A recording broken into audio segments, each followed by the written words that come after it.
How do you think it went? I think I was a bit nervous, Yeah. and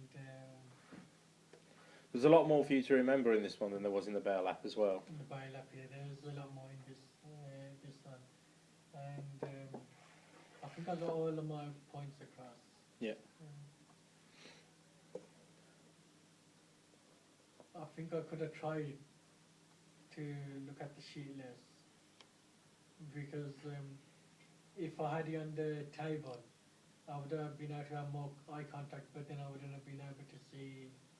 Of course, your eyesight would impede your ability to sort of flick down and have a quick look. Yeah, to have a quick glimpse. That's why I had to have the paper closed up and I had to search which part I was on. I must say, when you are able to give eye contact, and I completely appreciate the fact that it's more difficult for you to do that than it is for the rest of us to do. So I absolutely appreciate that. Your eye contact is very strong. You know, far too often I see advocates up there, their eyes wandering around the room, perhaps, myself included. I'm sure of it. But your eyesight is strong when you are able to actually engage me with your eyesight. The only other thing I would say, and I think this is once again just a simple case of nerves, is the same thing that was in your Bale app, is you were a little bit too fast. Too fast. Okay, but once again, it's probably just a nerves thing. Everybody gets it. I remember when I first started out doing this, I sounded like a train going at 100 miles an hour. Right? It's just a case of practice. Know your audience. And your audience is either going to be Alison. I'm assuming it'll be Alison since she's your professional skills tutor.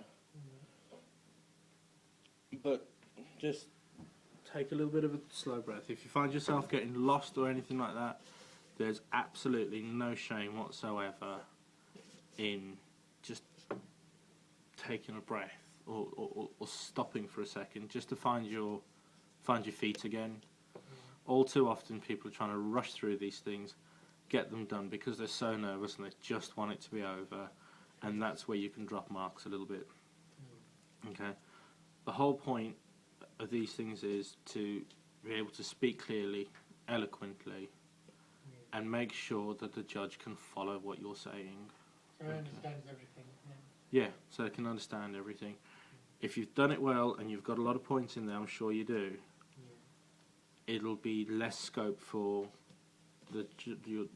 your marker, Alison, I'm assuming, to be able to ask you questions and points, because if she's understood if you're going too fast, she may have missed something, because no doubt she'll be stood there writing down stuff and making notes and stuff like that. And it's easy for me to follow you at the moment because I'm not sat here taking notes. And I'm not sat here marking you. No. But if I was up here marking you, I probably would have missed a couple of things that you said. Okay? So just slow down a little bit. If you find yourself getting lost, don't worry about it. Just take a breath. You know, there's absolutely no shame about it. I watch Supreme Court TV all the time. And some of the barristers up there are fumbling and they're bumbling. And they realise this. They just take a breath. They've been doing it for 20, 25 years. They're still nervous up there. For you to stand here and tell me you're not nervous, you'd be lying. Okay? So, appreciate your nerves. You did really well. Absolutely fantastic. Okay? Yeah, Fantastic.